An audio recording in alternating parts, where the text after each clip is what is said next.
दोस्तों सादर नमस्कार, हार्दिक स्वागत है आप सभी का हमारे चैनल शिवम सुंदरम पर। दोस्तों माया क्या है? माया बहुत बड़ी ठगनी है। दोस्तों एक छोटी सी अपील करते हैं, वीडियो को लाइक करें और अगर चैनल पर पहली बार आए हैं तो चैनल को सब्सक्राइब जरूर करें। दोस्तों आपने अक्सर लोगों को बोलते हुए सुना होगा कि सब मोह माया है, लेकिन सत्य तो यह है कि इस तरह के शब्दों का प्रयोग करने वाले ही माया से परिचित नहीं होते। असल में माया किसे कहते हैं यह बहुत कम ही लोग जानते हैं। हालांकि हमारे ग्रंथ हमें बताते हैं कि माया यह है, लेकिन फिर भी लोग उसका गलत मतलब ही निकाल पाए हैं।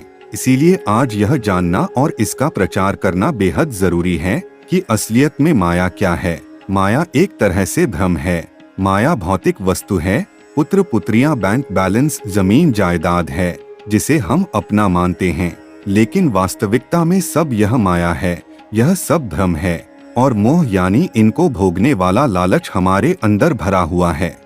लेकिन इसका मतलब यह नहीं कि हमें इन सब का इस सांसारिक जीवन में त्याग कर देना चाहिए, बल्कि हमें यह समझना चाहिए कि यह सब भौतिक वस्तुएं, सुख सुविधाएं पल भर के लिए होती हैं। अगर यह हमसे छीन जाए तो हमें दुख नहीं होना चाहिए। यह तब होगा जब हम माया और मोह के बंधन को समझें और इसके पीछे ना भागे। आप जरा अपने आप को ही देख लीजिए। जब कोई बड़ी कामयाबी, बड़ा घर, खूब सारा पैसा, पुत्र पुत्री आदि जब आपको मिल जाता है तो आप कहते हैं कि सब भगवान ने दिया है। लेकिन जब सब चीजें आपके पास नहीं रहती तो आप कहते हैं कि भगवान यह तूने क्या किया, मुझसे क्या भूल हुई, मुझसे यह सब क्यों छीना। लेकिन यह सब चीजें भगवान ने ही आपको दी है और वह ले भी सकता है, और ऐसा भी हो सकता है आपको इसके बदले और ज्यादा दे दे। लेकिन आप नहीं मानेंगे। आप उस चीज की वजह से आप दुखी हो जाएंगे। तब आप यह सोचे कि जब आप इस धरती पर आए थे तब आपके पास कुछ नहीं था और यह सब आपके साथ जाएगा भी नहीं। जाएंगे तो सिर्फ आपके किए हुए कर्म और आपका इस धरती पर दूसरों के प्रति किया हुआ प्रेम रूपी व्यवहार। और आपकी महानता क्या होता है? माया में डूबना। व्यक्ति जब अपनी इंद्रियों को नियंत्रित करने में पूरी तरह असमर्थ हो जाता है, उस समय लोग उसे कहते हैं कि वह इंसान पूरी तरह माया में उलझा हुआ है। मतलब यही है कि इंसान जिंदगी के मूल्यों को भूलकर छोटी छोटी तुच्छता दिखा रहा है। अर्थात मनुष्य ऐसे कामों में, ऐसी चीजों की उत्पत्ति करने में फंस जाता है जो बिल्कुल भी स्थायी नहीं हैं।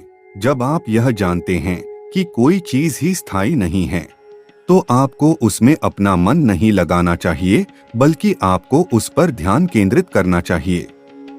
एल जो सर्वज्ञ और सर्वथा हैं। जरा आप इतने सालों से, बचपन से लेकर अभी तक वही काम करते आ रहे हैं जो बाकी सब कर रहे हैं। हो सकता है कि आप ज्यादा या दूसरे लोग कम कर रहे हों। यही काम आपके पिता ने किया होगा और यही उनके पिता ने किया होगा और यही उनके भी पिता ने। ऐसा ही कितने सालों से लोग दोहराते आ रहे हैं। फिर भी हम यह नहीं समझ पा रहे हैं कि आप भी वही प्रक्रिया दोहरा रहे हैं जो लोग हजारों सालों से करते आ रहे हैं। अभी आप किसी माया रूपी चीज के पीछे पागल हैं। फिर यही करते करते आप किसी दिन मृत्यु को प्राप्त होंगे। फिर आपका बेटा या बेटी यही करते करते मृत्यु को प्राप्त होंगे और यही हजारों वर्ष तक चलेगा। अब आप सोचिए, क्या भगवान ने आपको इसी काम को दोहराने के लिए भेजा है? जरा इस भगवत गीता के श्लोक आप समझिए। दैवी हयशा गुणमयी मम माया दुरत्य मामेव ये प्रबधन्ते मायामेताम तरन्तीते। इसका अर्थ है, गुणों से परिपूर्ण मेरी यह दिव्य माया अजय है। जो मेरी शरण में आते हैं वह इस माया से पार हो जाते हैं। यहाँ पर अजय का अर्थ है कि जिसको आप कभी नहीं जीत सकते, यानी आप माया से कभी मुक्त नहीं हो पाएंगे। लेकिन आप जब भगवान की शरण में जाएंगे तो आप इससे पार यानी मुक्त हो जाएंगे। अगर आप माया को आसान भाषा में समझना चाहते हैं तो जरूर सुने। नारद ने एक दिन श्री कृष्ण से पूछा, प्रभु आपकी माया कैसी है, मैं देखना चाहता हूँ। तो एक दिन श्री कृष्ण नारद को लेकर एक जंगल में गए। बहुत दूर जाने के बाद श्री कृष्ण नारद से बोले, नारद मुझे बड़ी प्यास लगी है, क्या कहीं से थोड़ा जल लाकर मुझे पिला सकते हो? नारद बोले, प्रभु कुछ देर ठहरिए, मैं अभी जल लेकर आता हूँ। यह कहकर नारद चले गए। कुछ दूर पर एक गांव था। नारद वही जल की खोज करने लगे। एक मकान के द्वार पर पहुंचकर उन्होंने खटखटाया।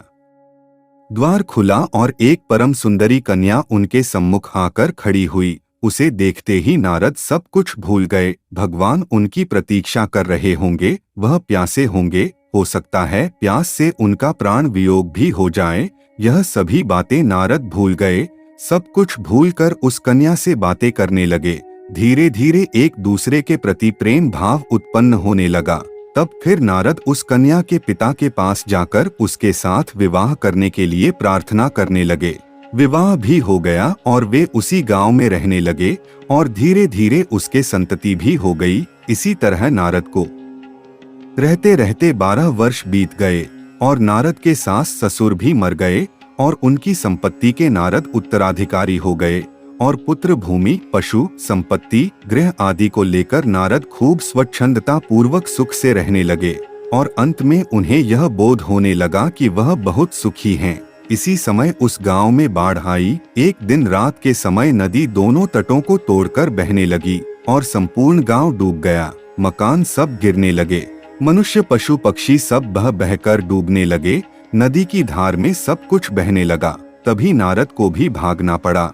एक हाथ से उसने स्त्री को पकड़ा, दूसरे हाथ से 2 बच्चों को और एक बालक को कंधे पर बिठाकर उस भयंकर नदी को पार करने की चेष्टा करने लगा। कुछ दूर जाने के बाद ही लहरों का वेग बढ़ने लगा। कंधे पर बैठे हुए शिशु की नारद किसी प्रकार रक्षा न कर सके।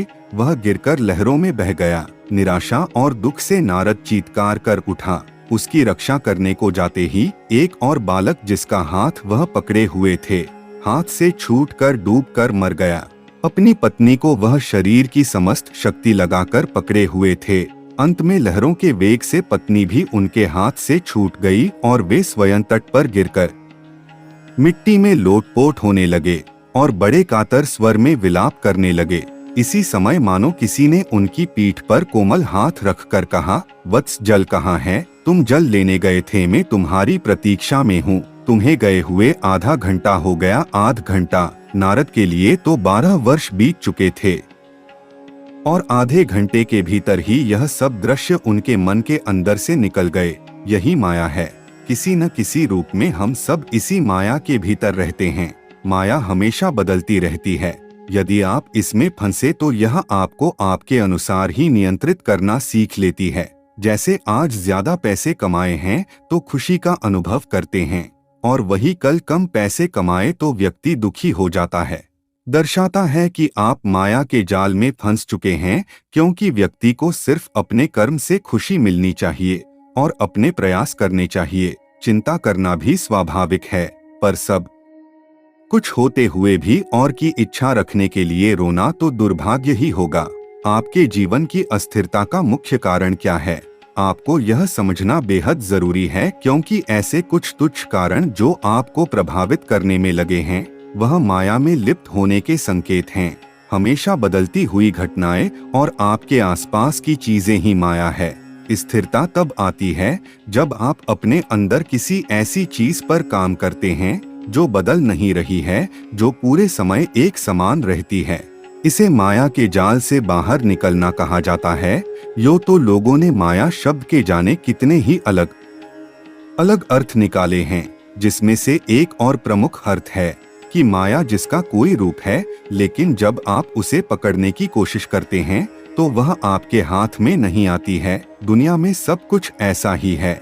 आपको कोई चीज बड़ी सुंदर लगती है, आपको आकर्षित करती है, आप उसके लिए तड़पने लगते हैं, यहाँ तक कि यदि वह नहीं मिलती तो लोग आत्महत्या भी कर लेते हैं। लेकिन सत्य इन सब से परे है। सत्य यह है कि माया बदलती रहती है, और जब आपको कोई ऐसी चीज मिल जाती है जिसे पाने के लिए आप बेहद जिज्ञासु थे, तो बाद में वही चीज आपको खराब लगने लगती है। आपकी नजरों में उसकी कीमत कम होने लगती है और धीरे धीरे आप देखते हैं कि आपकी नजरों में उसकी सुंदरता पूरी तरह खत्म हो गई। तो इस बात का निष्कर्ष यही है कि वह माया है।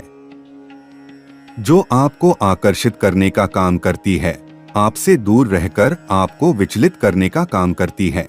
और यदि आप उसे गलती से हासिल भी कर लेते हैं तो वह अपना रूप बदलकर किसी और वस्तु में सामने लगती है और फिर आप उसके पीछे लग जाते हैं।